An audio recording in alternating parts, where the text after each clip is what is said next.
शर्मा जी की बेटी। सरल, सुशील और शांत, ये क्वालिटी थी सरस्वती की, जो कि शर्मा जी की बहू थी। क्या है बहू, जब देखो तब किचन में खटर पटर करती रहती हो, लेकिन खाने को कुछ देती ही नहीं। कैसी बात कर रही हो पीयूष की अम्मा?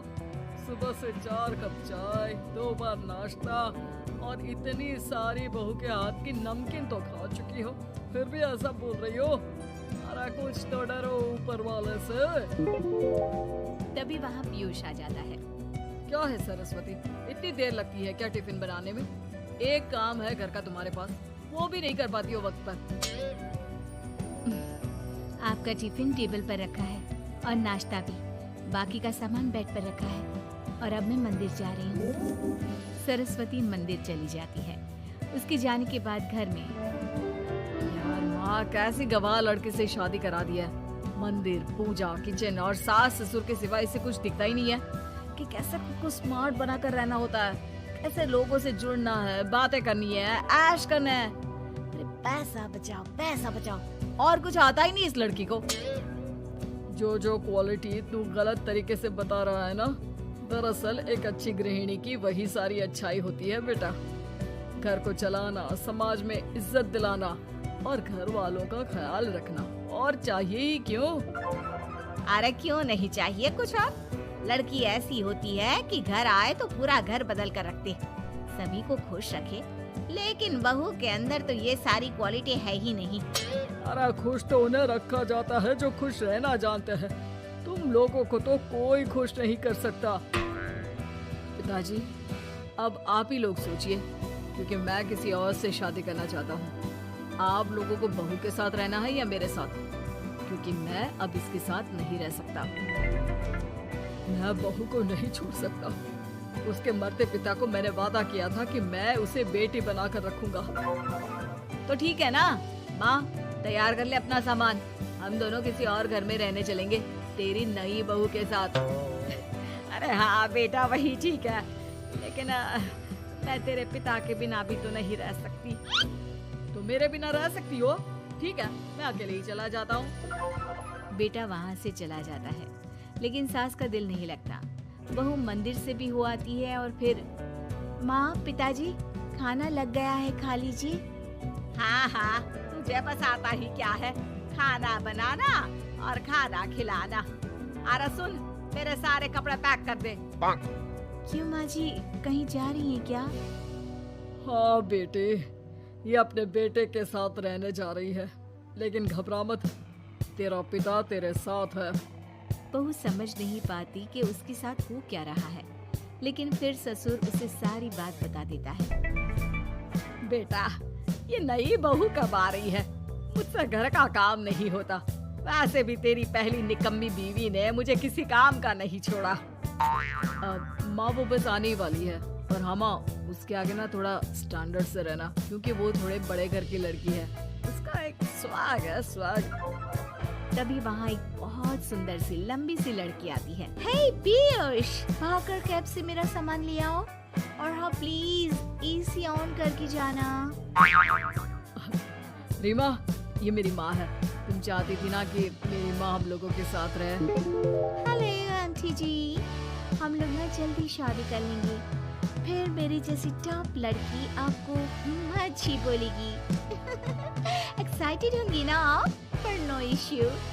पीयूष सामान ले आओ ना, एंड आंटी आप पानी ले आइए प्लीज। माँ को तो समझ में ही नहीं आता कि वो क्या करे। वो बहू के लिए पानी लेकर आती है तो उसका पैर पर्दे में फंस जाता है और वो गिर जाती है। ओहो, पूरा पानी गिरा दिया। कांच का ग्लास क्यों छूती है जब हाथ पैर नहीं चलते? कितनी मुश्किल से मैंने और पीयूष ने ये गृहस्थी बनाने की कोशिश की है। अरे पर तो क्या हो गया, एक गिलास ही तो टूटा है। अपने घर में तो रोज एक तोड़ती हूँ, लेकिन मजाल है सरस्वती कुछ कहे। और हाँ, मैं पानी वानी नहीं पिलाने वाली, मुझे ऐसी कोई आदत नहीं है। बहू हो, बहू की तरह रहो, समझी? तभी वहाँ पीयूष आ जाता है, जिसे देख रीमा रोने लगती है। देख लो अपनी माँ को।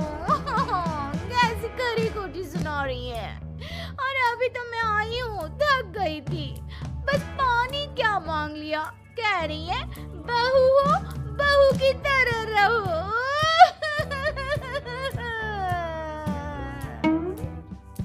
अरे यार माँ, समझा कर लाया था ना कि कैसे रहना है।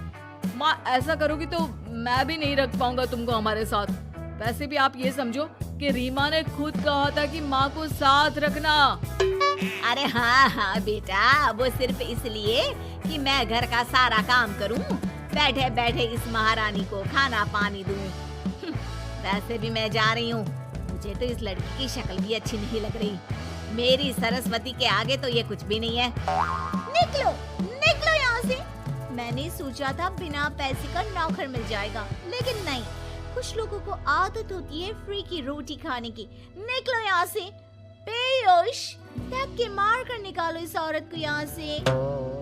अरे ये कैसी बात बोल रही हो रीमा? ये माँ है मेरी। माँ ना थोड़ी जिद्दी है।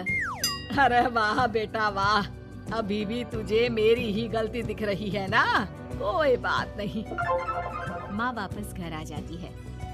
बहू, मुझे माफ कर दे बेटा, वो तो शैतान का नानी है। माँ, मैं उनके बारे में कोई बात नहीं करना चाहती। ये मेरा मायका है। अब आप लोग मेरे माता पिता। मैं हमेशा यहीं रहकर आप लोगों की सेवा करूंगी। नहीं नहीं बेटा, हम करेंगे तेरी शादी किसी अच्छे लड़के से। अरे कोई जरूरत नहीं है, मैं देख कर आई हूँ जो हालत है ना पीयूष की, वहाँ नहीं टिकने वाला ज्यादा दिन। ना टिके वो उसकी मर्जी, लेकिन मेरी बेटी इतनी गई गुजरी नहीं है जो उसे कभी भी छोड़ो और कभी भी वापस आ जाओ तो वो तुम्हें अपना ले। अब ज्यादा ही हो रहा है आपका। माना मैंने गलत किया बहू के साथ, लेकिन वो उसका पति है। और फिर कहावत है ना, सुबह का भूला शाम को वापस आ जाए तो उसे भूला नहीं कहते। तभी वहाँ पीयूष आ जाता है। माँ, वो भूला आ गया, मुझे माफ कर दो। सरस्वती के जिस गुण को मैं सही नहीं मानता था, दरअसल जीवन को सही तरीके से जीने के लिए वही गुण होने चाहिए। मुझे माफ कर दो सरस्वती। मैं आज के बाद तुम्हें और पापा को छोड़कर कहीं नहीं जाऊंगा। और मुझे भी बेटा। बेटा जहन्नुम में भी जाए तो उसके साथ रहने को तैयार हो जाए, वही तो माँ होती है। मुझे माफ कर दो माँ।